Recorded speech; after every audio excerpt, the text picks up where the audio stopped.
Hello, story lovers. Welcome back to my channel, Madly in Love, Part 150.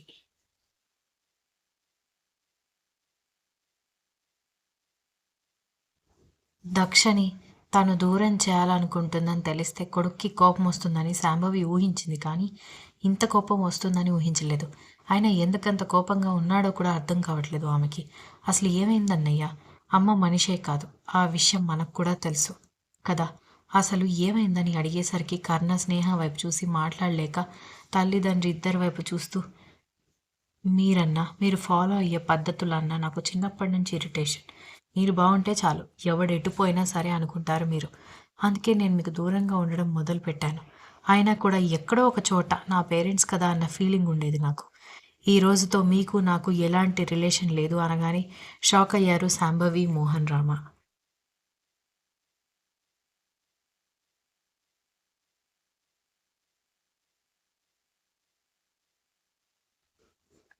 ఇప్పుడే ఈ క్షణం నువ్వు చేసినట్టే చేయడం నాకు చిటికలో పని మమ్మీ. కానీ నీకు నాకు డిఫరెన్స్ ఉండాలి కదా. 8 గజాల చీర కట్టుకున్న రాక్షసివి నువ్వు. 6 అడుగుల పిశాచి నీ మొగుడు. మీకు మనుషుల మనసుల గురించి, వాటి ఫీలింగ్స్ గురించి పెద్ద పట్టింపు లేదు. మనుషుల మనసుల్ని బాధ పెట్టడం చిన్న చీమని వేలితో నలిపేసినంత సులభం కావచ్చు, కానీ నేను మీలాగా రాక్షస జాతిలో పుట్టలేదు అంటూ గార్డెన్లో ఉన్న వాటర్ పైప్ తీసుకొచ్చి తన నెత్తి మీద గుమ్మరించుకోవడంతో అందరూ ఆశ్చర్యపోతే, ఈ రోజుతో నా పేరెంట్స్కి నేను నీళ్ళు వదిలేశాను. మళ్ళీ నా వైపు కన్నెత్తి చూసినా ఈసారి ఈ ఛాన్స్ ఉండదు, ఈ డిస్కషన్ ఉండదు. మీరెన్నిసార్లు ఎన్ని చేసినా పేరెంట్స్ కదా అని వదిలేస్తాను అనుకున్నారేమో. నేను కూడా పుట్టింది మీకే, కొంచెం ఆ లక్షణాలు నాకు కూడా ఉన్నాయి. ఖచ్చితంగా శిక్ష అనుభవించేలా చేస్తాను అని ఎర్రబడ్డ కళ్ళతో చెప్పేసరికి ఉలిక్కిపడ్డారు మొగుడు పెళ్ళాం ఇద్దరు. ఎంత ట్రై చేస్తున్నా అతని కోపం చల్లారట్లేదు. కన్నతల్లి కాబట్టి అంతకుమించి అతను ఏమీ చేయలేకపోతున్నాడు. అదే సాంబవి స్థానంలో ఇంకెవరైనా ఉంటే పరిస్థితి వేరేలా ఉండేది. కోపంగా తల్లిదండ్రి వైపు చూసి, మీ ఆలోచనల్లోకి నేను కానీ దక్షగాని వచ్చినా మర్యాదగా ఉండదు. నా పేరెంట్స్ నా దృష్టిలో లేరు, ఇంకెప్పటికీ ఉండరు అనగానే శాంభవి కళ్ళల్లో నీళ్ళొచ్చాయి.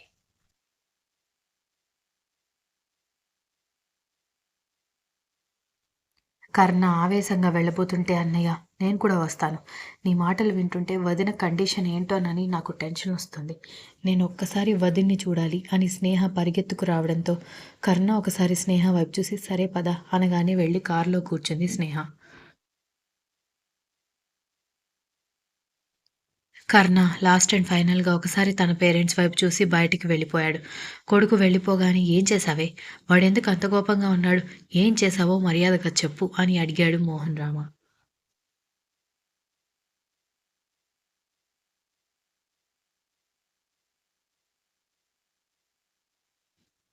కరుణ, స్నేహ ఇద్దరూ మ్యాన్షన్ చేరుకునేసరికి ఇందిరా, నారాయణ ఏడుపులు వినిపిస్తూ ఉంటే, వాళ్ళు అత్తయ్య, మావయ్య కదా! ఎందుకు ఏడుస్తున్నారు? అంటూ గదిలోకి పరిగెత్తేసరికి దక్ష బెడ్ మీద పడుకొని కనిపించడంతో దక్షని బాగా అబ్జర్వ్ చేసింది స్నేహ. బాగానే ఉన్నట్టు అనిపించింది, కానీ కాళ్ళు కదపకుండా కాళ్ళు చాపుకుని కూర్చోవడంతో వదిన ఏమైంది నీకు? అంటూ దగ్గరికి పరిగెత్తేసరికి స్నేహని చూసి దక్ష మొహం తిప్పుకోవడంతో స్నేహ ఆశ్చర్యంగా ఏంటొదినా అలా మొహం తిప్పుకున్నావు అని అడిగింది.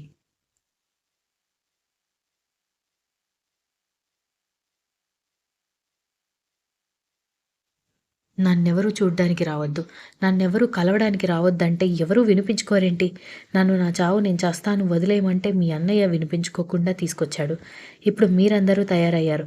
ఎందుకిలా నన్ను వేధిస్తున్నారు? అని అడగడంతో స్నేహ అయోమయంగా నారాయణ, ఇందిరా వైపు చూసి వదిన ఎందుకంటే అలా మాట్లాడుతోంది అని అడిగింది.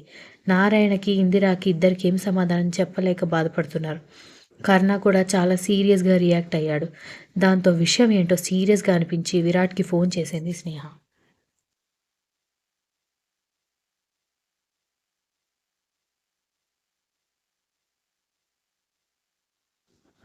దీక్షితకి మెలకువ రావాలని వెయిట్ చేస్తున్న విరాట్ స్నేహ కాల్ చేస్తూ ఉండడంతో కాల్ రిసీవ్ చేసుకోగానే, అన్నయ్య వదిన ఏంటో తేడాగా మాట్లాడుతుంది.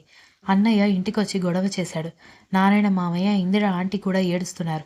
అసలేం జరిగింది అని అడగడంతో విరాట్ కళ్ళల్లో నుంచి నీళ్లు కారిపోయేసరికి నిన్నే అడుగుతున్నాను అన్నయ్య, అసలేమైందో చెప్తావా అని అడిగింది. విరాట్ ధైర్యం చేసుకుని ప్యారిస్లో జరిగిందంతా చెప్పేసరికి హా అని షాక్ అయ్యి ఏం మాట్లాడుతున్నావు అన్నయ్య, దయచేసి జోక్స్ వేయడానికి ఇది టైం కాదు అనగానే జోక్స్ కాదు స్నేహ, షాక్లో ఉన్న వాళ్ళిద్దరిని ఇండియాకి తీసుకొచ్చిందే నేను అని చెప్పడంతో స్నేహ నోటికి చేతులు అడ్డు పెట్టుకుని కుళ్ళి కుళ్ళి ఏడుస్తూ మోకాళ్ల మీద కూర్చుండిపోయింది.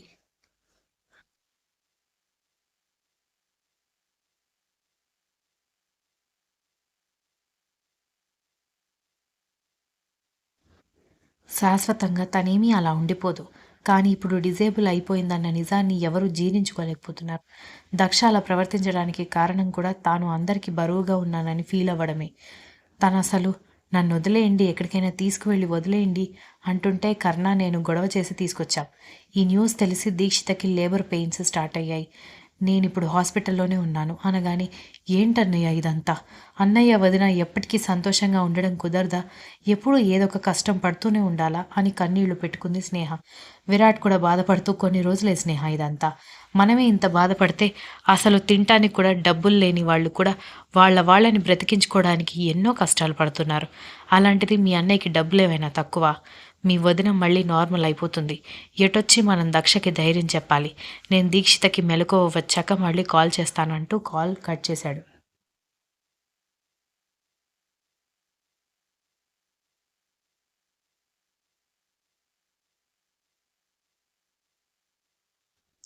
ఎక్కడి వాళ్ళు అక్కడ డల్లుగా బాధపడుతూ ఉంటే ఆ రోజు సాయంత్రం కర్ణ పని వాళ్ళకి భోజనం ప్రిపేర్ చేయమని ఆర్డర్ చేసి అతనే స్వయంగా ప్లేట్లో పెట్టుకుని దక్ష దగ్గరికి వెళ్ళేసరికి ఆమె మొహం తిప్పుకోవడంతో ఆమెని లేపి ఆమెకి బెడ్ మీద నడుము నిలబడదు కాబట్టి ఈజీగా కూర్చోడానికి ఏర్పాట్లు అంతకుముందే చేయించడంతో ఈజీగా కూర్చోబెట్టి నోరు తెరవకపోయేసరికి బుగ్గ మీద ముద్దు పెట్టడంతో దక్ష నోరు తెరిచేసరికి దట్స్ మై గర్ల్ అంటూ అన్నం ముద్ద నోట్లో పెట్టాడు. మీరేమనుకుంటున్నారు మీ గురించి అని దక్ష కోపంగా అడిగేసరికి top most handsome, one of the world's top sports person and one of the world's richest man అనుకుంటున్నాను అన్నాడు వెటకారంగా. నేను అడిగేది అది కాదు అని దక్ష కోపంగా అడిగేసరికి మరి ఇంకేంటి అని కళ్ళు ఎగరేసి అడిగాడు.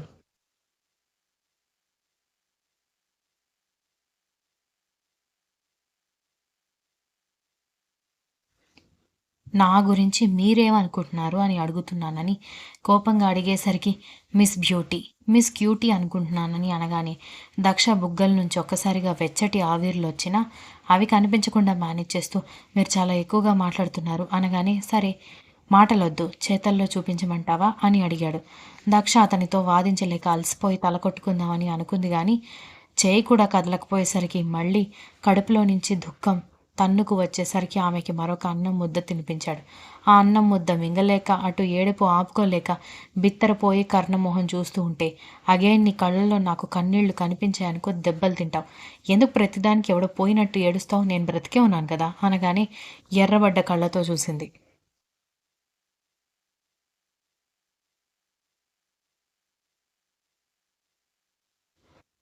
ఏంటి అని కళ్ళు ఎగరేసి కొంటెగా అడుగుతూనే మరొక అన్నం ముద్ద పెట్టడంతో నాకు చాలు అని కోపంగా చెప్పి మొహం తిప్పుకుంది. నీకు బ్రెయిన్ కూడా చితికిపోయినట్టుంది అనగానే దక్ష అయోమయంగా చూస్తుంటే మెడ బొమ్మలాగా తెగ తిప్పుతున్నావు కదా, మెడ కింద నుంచి ప్రాబ్లం అయింది, తల వరకు బాగానే ఉంది అందుకే అలా తిప్పగలుగుతున్నావు, మొత్తం తిక్క కుదురుంటే నోరు మూసుకొని ఒక పక్కగా కూర్చుందానివి అని కోపంగా చెప్పడంతో బుసలు కొడుతూ మొహం తిప్పుకుంది.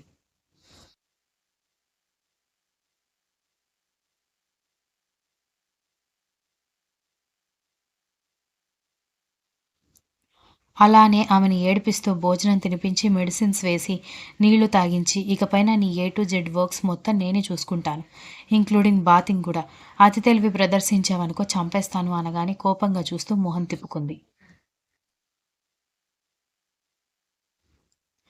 కర్ణ నవ్వుతూ ముందుకు జరిగి ఆమె పెదాలని ముద్దాడి don't dare to leave me అని చెప్పి అన్నం తినిపించిన ప్లేట్ తీసుకుని వెళ్ళిపోయాడు.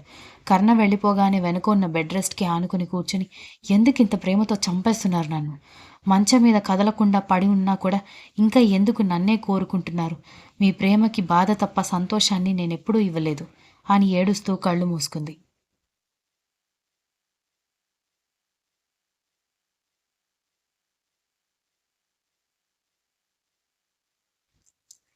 ఏడ్చింది చాలు గాని బజ్జో అంటూ ఆమెని 2 చేతుల్లో ఎత్తుకొని నెమ్మదిగా బెడ్ మీద అడ్జస్ట్ చేసి మెడ వరకు బ్లాంకెట్ కప్పి మరొకసారి ముద్దు పెట్టి చచ్చినా నిన్ను నా దగ్గర నుంచి వెళ్ళనివ్వను.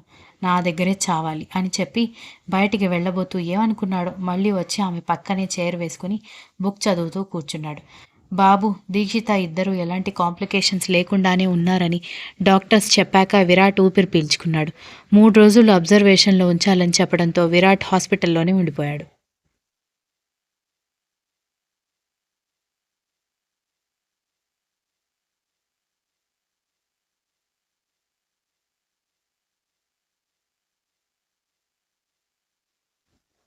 ఆ రోజు సాయంత్రం బెడ్రూమ్లోకి వెళ్తూ ఏడుస్తున్న నారాయణ, ఇందిర, రక్ష, స్నేహ, నవీన్ వైపు చూస్తూ డోంట్ క్రై అని కోపంగా చెప్పడంతో అందరూ కంగారుగా కర్ణ వైపు చూస్తూ ఉంటే, మీరిక్కడ కూర్చుని ఏడ్చి సంతాపం తెలిపేలా అయితే ఇక్కడ ఉండాల్సిన అవసరం లేదు. She has to be fine.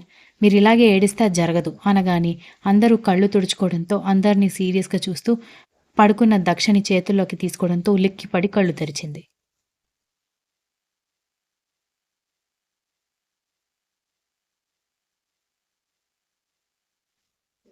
ఏం చేస్తున్నారు మీరు? వదలండి నన్ను అని అడుగుతుంటే వదలను. ఎన్నిసార్లు చెప్పాలి అని సీరియస్గా చెప్పేసరికి మీరిప్పుడు దించకపోతే నేను దిగేస్తాను అనగానే అచ్చా దిగవే దిగు అని సీరియస్గా చెప్పడంతో దిగడానికి ట్రై చేసి విషయం జ్ఞాపకం రావడంతో కళ్ళు గట్టిగా మూసుకుంది అసహనంగా. నోరు మూసుకొని అలా కూర్చో అని కోపంగా అంటూ 2 చేతుల్లో అలాగే బయటకొచ్చి కారులో కూర్చోబెట్టి తీసుకువెళ్తుంటే ఎక్కడికి తీసుకువెళ్తున్నారు అనగానే నువ్వే అడిగావు కదా, ఏదో ఒక కుప్పతోటలో పడేద్దామని తీసుకెళ్తున్నాను అనగాని నిజంగానే పడేస్తారా అని అడిగింది ఆశ్చర్యంగా.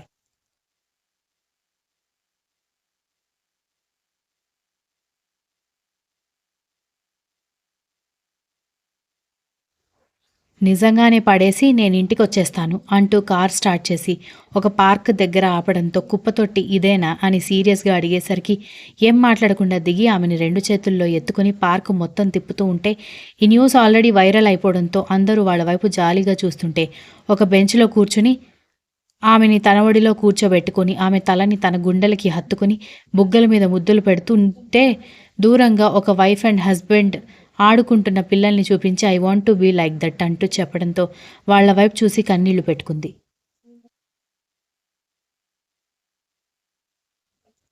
మీరు నన్ను మీతోనే ఉంచుకుంటే అలాంటి లైఫ్ ఎప్పటికీ దొరకదు అనగానే నేను క్రియేట్ చేస్తాను.